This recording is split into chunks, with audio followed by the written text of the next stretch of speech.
नमस्कार मित्रों, मैं Truvina Yadav, assistant professor political science, government college Bansur, Alwar. मेरे इस चैनल पर आप सभी का स्वागत है।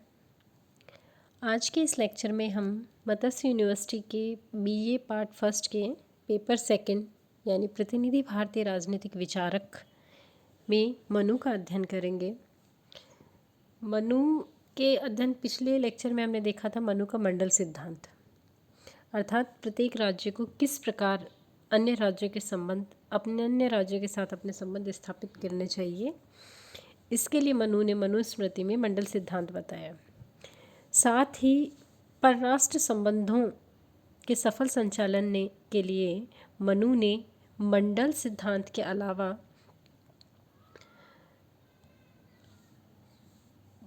षाड्गुण्य नीति और उपाय बताएं। षाड्गुण्य नीति अर्थात 6 लक्षणों वाली नीति। इस नीति के अंतर्गत मनु यह बतलाता है कि राज्य द्वारा अलग अलग परिस्थितियों में दूसरे राज्यों के प्रति किस प्रकार की नीति अपनाई जानी चाहिए, अर्थात अलग अलग परिस्थिति होते हुए राज्य प्रत्येक परिस्थिति में कौन सी नीति को अपनाए, ये षाड्गुण्य नीति के माध्यम से मनु ने बताने का प्रयास किया है। मनु के अनुसार षाड्गुण्य नीति वैदेशिक संबंधों के क्षेत्र में हमें 6 विवेक सम्मत विकल्प उपलब्ध करवाती है और प्रत्येक राजा को इन विकल्पों पर विवेकपूर्वक विचार करते हुए अन्य राज्यों के साथ अपने संबंधों का निर्धारण करना चाहिए। ये 6 अलग अलग स्थितियां हैं, इन स्थितियों का विवेक के आधार पर चयन करना चाहिए। षाड्गुण्य नीति यानी 6 विकल्प, 6 स्थिति। ये 6 कौन कौन सी हैं? पहला संधि, दूसरा विग्रह यानी युद्ध, तीसरा यान यानी वास्तविक आक्रमण की स्थिति को अपनाना, चौथा आसन यानी थोड़े समय के लिए तटस्थता या उदासीनता की नीति को अपनाना, पांचवा द्वैधी भाव यानी शत्रु अधिक शक्तिशाली हो तो सेना को 2 भागों में बांटकर शत्रु का मुकाबला करना, और लास्ट है संश्रय यानी शक्तिशाली शत्रु से बचने के लिए या उससे मुकाबला करने के लिए किसी बलवान मित्र का आश्रय ले लेना। चलिए एक एक कर इन पे अध्ययन करते हैं। सबसे पहले संधि यानी राजा को यदि ये संभावना लगे कि सामने वाले राज्य के साथ मैत्री संबंध यानी मित्रतापूर्ण संबंध स्थापित करने पर हमें वर्तमान में भी और भविष्य में भी अधिक लाभ प्राप्त होंगे, तो उसे ऐसे राज्य के साथ मैत्रीपूर्ण संबंध स्थापित करने चाहिए। मैत्री संधि के मनु ने 2 प्रकार बताए हैं, समान कर्मा संधि और असमान कर्मा संधि। समान कर्मा संधि यानी समान शक्तियों के बीच संधि, यानी सामने वाला भी आपके समान शक्तिशाली हो उससे संधि स्थापित करना, और दूसरा असमान कर्मा संधि यानी असमान शक्तियों के बीच में संधि स्थापित करना। अगला बताया है विग्रह। देखिए विग्रह जो होता है वो वास्तव में युद्ध नहीं अपनाया जाता, युद्ध की तैयारी की जाती है। इसमें तैयारी की जाती है, तनाव की स्थिति होती है, सारे संबंध वैदेशिक संबंध राजनयिक संबंध सब तोड़ लिए जाते हैं शत्रु राज्य से, और किंतु आक्रमण नहीं बोला जाता। वास्तविक जो आक्रमण होता है वो उससे अगली स्थिति यानी यान की स्थिति में अपनाया जाता है, यान की स्थिति में अपनाया जाता है। तो विग्रह का अर्थ है युद्ध या एक्चुअल में तनाव की स्थिति यानी राजनीतिक संबंधों को तोड़ लेना। यदि राजा को यह लगे कि दूसरे राज्य पर विजय प्राप्त करने या उसे पीड़ित करने की इच्छा से ही उसको इस स्थिति को अपनाना चाहिए। शत्रु यदि कमज़ोर हो तो उसकी कमज़ोरियों का ज्ञान प्राप्त करके विजय प्राप्त करने का प्रयास करना चाहिए। तो सबसे पहले हमें उसके साथ इस तरह की स्थिति अपनानी पड़ेगी। अगला है यान यानी वास्तव में आक्रमण कर देना। देखिए यान और विग्रह में स्तर का भेद है। पहले विग्रह को अपनाया जाता है यानी सारे संबंध खत्म कर लिए जाते हैं, और फिर यान की स्थिति को अपनाया जाता है यानी वास्तव में क्या कर दिया जाता है, आक्रमण कर दिया जाता है। यान का अर्थ है वास्तविक आक्रमण, अर्थात विजय प्राप्ति की इच्छा से या दूसरे कमज़ोर राज्य कोई है तो उसे पीड़ित करने की इच्छा से यान की स्थिति को अपनाया जा सकता है। किंतु राजा को ये स्थिति तभी अपनानी चाहिए जब उसकी अपनी स्थिति बहुत अधिक सुदृढ़ हो और उसे यह विश्वास हो जाए कि उसका सामने वाला जो शत्रु है वो अत्यधिक कमज़ोर है, अत्यधिक निर्बल है। यान के भी मनु ने दो भेद बताए। एक, सामने वाला शत्रु जो है उसको कमज़ोर देखकर अपने दम पर, अपने बलबूते पर आक्रमण करना, ये है यान का प्रथम रूप।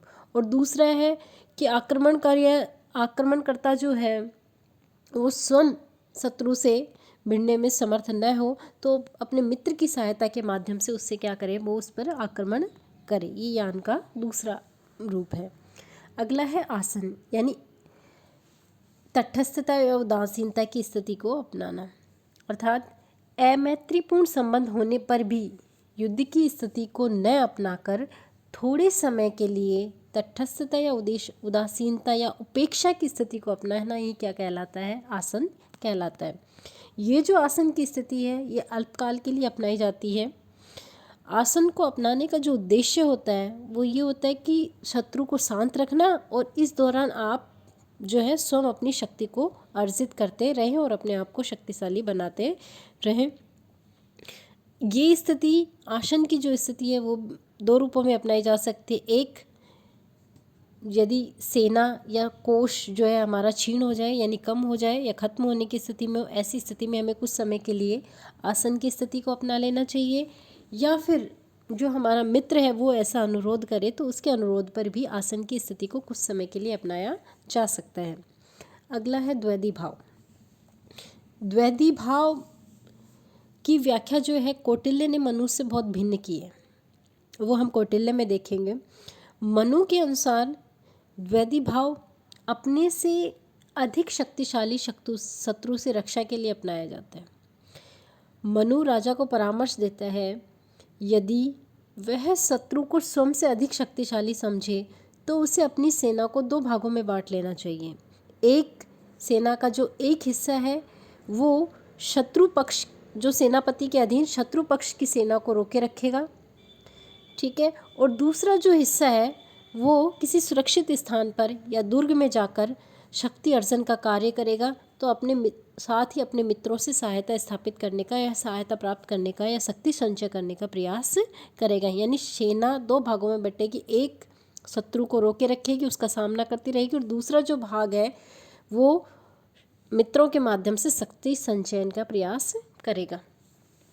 अगला है संश्रय। संश्रय का मतलब होता है आश्रय लेना, यानी यदि राजा कमज़ोर स्थिति में हो और उसका जो शत्रु है वो बलवान हो, शक्तिशाली हो, तो ऐसी स्थिति में उसे किसी शक्तिशाली मित्र से का आश्रय लिया जाना चाहिए। उसे बलवान राजा का आश्रय ले लेना चाहिए, पर वह यह ध्यान रखे कि जिस राजा का वह आश्रय ले रहा हो वह शत्रु से अधिक शक्तिशाली हो। यदि कमज़ोर से ही आपने आश्रय ले लिया तो शत्रु आपके ऊपर आक्रमण कर देगा और आप हार जाओगे। तो एक शक्तिशाली मित्र का क्या लेना चाहिए, आश्रय लेना चाहिए, जो आपका जो शत्रु है उसका सामना कर सके। मनु की यह जो षाटगुण नीति है वो यथार्थ तथा वास्तविक है, न कि कोरी स्वकल्पनों है।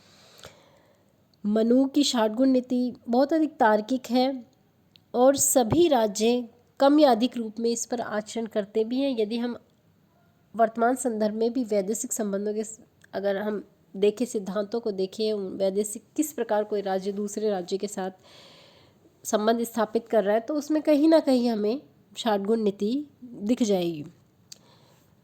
आगे मनु ने वैदेशिक संबंधों के निर्धारण के लिए उपाय बताएं। उपाय का आशय है साधन या तरीका, जिसे विदेश नीति के सफल संचालन के लिए अपनाया जाता है।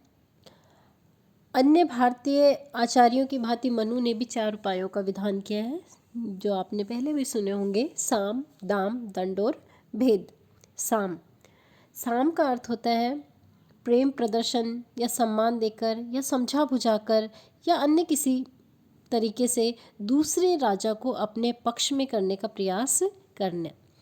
यह नीति सामान्यतया निर्बल विपक्षी के संबंध में ही अपनाई जा सकती है। यदि हमारा जो विपक्षी है वो बहुत कमज़ोर हो तो ऐसी स्थिति में उसे समझा बुझाकर या प्रेम प्रदर्शन करके या अन्य कोई छोटी मोटी सहायता दे करके उसे अपने पक्ष में किया जा सकता है। तो ये तरीका अपनाना चाहिए। दाम यानी आपका जो प्रतिपक्षी है उसको धन संपत्ति या अन्य कोई लालच देकर, किसी भी सहायता का लालच देकर उसे अपने अनुकूल करने या अपने में मिलाने का प्रयास करना। अगला है भेद। भेद का अर्थ होता है फूट डालना। और मनु का मानना है कि सबल शत्रु राजा है उसके विरुद्ध युद्ध में विजय प्राप्त नहीं की जा सकती। अगर आपका जो शत्रु है बहुत अधिक शक्तिशाली है तो उससे आप युद्ध में नहीं जीत सकते, किंतु भेद की नीति यानी कि उसके राज्य में फूट डालकर उसको आप कमज़ोर कर सकते हो और उसके माध्यम से आप उसे जीत सकते हो। भेद के उपाय को दो रूपों में अपनाया जा सकता है। प्रथम, सबल राजा या उसके मित्र राज्यों के बीच मतभेद की स्थिति यानी फूट डालना। और दूसरा है संबंधित जो राजा है और उसके राज्य के जो मंत्रीगण वगैरह हैं, अमात्य, सेनापति, प्रजाजन वगैरह हैं, उनमें क्या करना, मतभेद उत्पन्न करना, फूट डालना, ताकि राजा जो है वो कमज़ोर हो जाए। यानी एक तो उसके मित्र राज्यों के मध्य फूट डालना और दूसरा उसके खुद के जो मंत्री, सेनापति, जनता है उनमें फूट डालने का प्रयास करना ताकि राजा को कमज़ोर किया जा सके। ये जो कार्य है वो गुप्तचरों के माध्यम से किया जा सकता है। अगला जो उपाय है वो दंड। यदि तीनों ऊपर के उपाय फेल हो जाएं, ना साम से यानी संधि से उसे अपने अनुकूल बनाया जा पा रहा है, ना दाम से, ना भेद से, तो लास्ट जो स्थिति बताई है, लास्ट जो उपाय बताया है वो है दंड अर्थात युद्ध की स्थिति को अपनाना। किंतु मनु कहता है कि दंड के उपाय का अनुसरण तभी किया जाना चाहिए जबकि अन्य तीनों जो उपाय हैं वो हमारे सार्थक ना हो, हम उनमें असफल हो जाएं, तभी हमें अंत में दंड के उपाय को अपनाना चाहिए। क्योंकि इस उपाय को अपनाने से स्वयं राजा को भी बहुत अधिक क्षति उठानी पड़ती है, क्योंकि युद्ध में आप जानते हैं जान माल की बहुत अधिक हानि होती है। अंततः हम कह सकते हैं कि मनु ने अपनी मनुस्मृति में बहुत ही विस्तार से वैदेशिक संबंधों के संचालन के लिए नीति और उपाय बताए हैं, जो वर्तमान संदर्भ में भी बहुत अधिक प्रासंगिक हैं। हम वर्तमान संदर्भ में भी देख सकते हैं कि प्रत्येक राष्ट्र किसी न किसी रूप में उन नीतियों को, उन सिद्धांतों को, मंडल सिद्धांत भी लागू होता है, उन सिद्धांतों को किसी न किसी रूप में अपनाता है। धन्यवाद।